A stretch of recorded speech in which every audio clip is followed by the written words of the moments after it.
Many people wonder, what are the Vedas? If you've heard that word Vedas, what even are they? Well, Vedas are an ancient Indian scripture that were written thousands of years ago, and they were compiled by different sages and saints and scholars who started to put down the lessons of consciousness into these texts, and those got compiled and then were passed on for studying life, studying consciousness. And there are four major Vedas: the Rig Veda, the Atharva Veda, the Sam Veda, and Yajur Veda.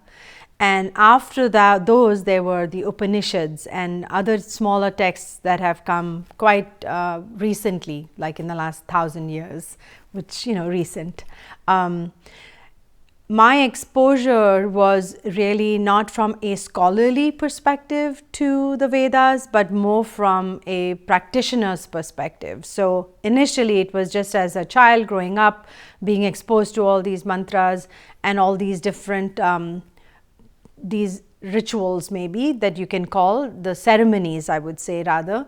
And those ceremonies have a compilation of mantras from all the different Vedas. It's not necessarily a whole chapter of one, but they're different Vedas that point to a certain focus or a certain intention, I would say, that ceremony has. And so, as an example of the Agni Hotram, Agni means fire, and this sacred fire ceremony, we have a focus on purification, because that's the energy of fire. And with that, we are bringing in all the different elements of water, fire, air, sky, earth. And so there are different mantras that point to the purification process through those different elements, the stars and the sky and the body's health and the different parts of the body and the organs and the healing. All these things are mentioned in those Vedic mantras, and those are compiled into this ceremonial procession, if you will, with either by yourself or with people. And it's actually done in a large community. These ceremonies are performed. And so the essence for me, it comes down to remembering.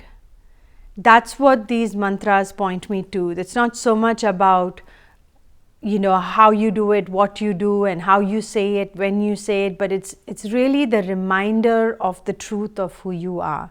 And that is how these mantras have a real deep significance for me, not just because they are something that I grew up with, but because they remind me of the true value of just that simple act of remembering, which is simple but not easy, because in our day-to-day life we completely can forget that so easily, of who we are, why we are who we are, and what is our purpose here.